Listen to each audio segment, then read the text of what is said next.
Isang masaya at mapagpalang araw na naman para sa ating lahat mga kapatid at mga Godseed TV.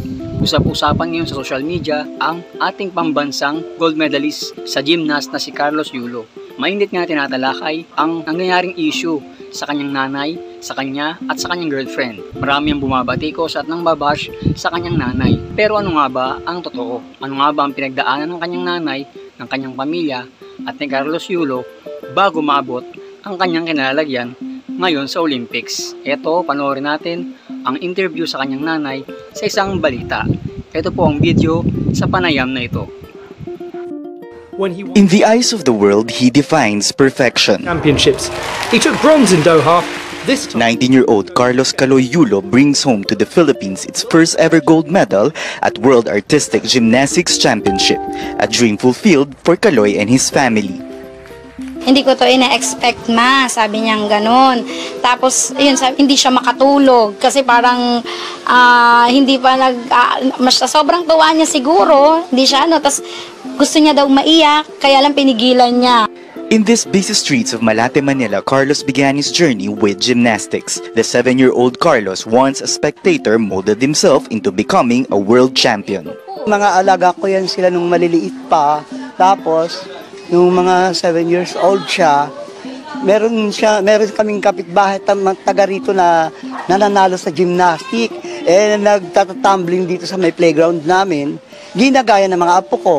But in a sport that is relatively unknown to the Philippines, Carlos struggled to stay in his chosen field, like braving the rains and non-stop practices. Kasi minsan inaabot kami ng bagyo, na maski na may baha na, talagang tuloy pa rin kami sa training.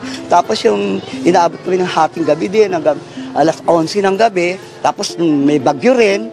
Talagang sama-sama lang kami sa payong. Or using improvised uniforms during competition day because his parents barely had enough money to make ends meet. Sariling gastos namin na yung sariling pera namin yung unang-una yung competition niya ng Philippine Olympic Festival. So, kailangan namin mag-produce ng Leo. So, since mahal yung Leo, hindi namin kayang i-produce, kaming mga parent, bumibili lang ng sando at ng stretchable na tela para ipatahi sa mananahe. His vigorous training in Japan also made Carlos think twice about whether or not he will continue to pursue gymnastics.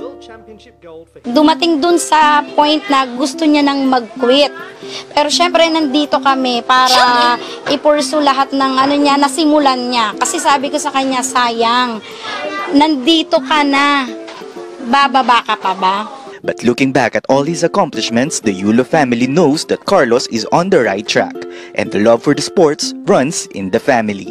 Sana gayahin kita kasi nakita ko yung routine ko at super linis. Wala talaga akong masasabi sa'yo na kahit ano, super linis talaga ng ginalaw mo at unang-una, congrats. From a childhood dream to the world stage, Carlos Yulo showcasing the true heart of a champion. So yun nga mga kapatid, mabuti naman pala ang pakay at hangarin ng kanyang nanay. At napakahirap pala ng pinagdaanan nila. Hindi biro kahit may bagyo, sumusuong sila kasama yung lolo niya sa ulan, sa baha, para maabot lang ang pag-iensayo niya at makauwi sila ng maayos. Hindi biro ang kanilang pinagdaanan. Kaya wag tayo magbibigay ng espekulasyon, negatibong mga komento patungkol sa kanyang ina. Hindi biro ang ginampanan sa buhay ng kanyang ina at mga magulang. Dahil mahirap lamang sila, hindi sila mayaman. So, andoon yung pag-itiis, pagtitiyaga, pag-isikap ng kanyang nanay at determinasyon para maabot nila ang kanilang mga pangarap. At lalo na si Carlos Yulo na talagang pinursige niya. Sabi nga ng kanyang nanay, muntik na itong sumuko at huminto na sa pag-gymnast. Pero kanya itong in-encourage para magpatuloy sa kanyang pangarap sa pagiging gymnast. So, yun nga mga kapatid, ipag-pray lang natin na kung ano man yung natitira pang aberya at hindi magandang usapin sa kanila, ay maayos nila to bilang mag-ina, pamilya, at higit sa lahat, bilang isang mga mamamayang Pilipino. Muli po, i-congrats natin si Sir Carlos Yulo at ang kanyang pamilya sa kanilang tagumpay at tagumpay na rin ng ating bansa na Pilipinas.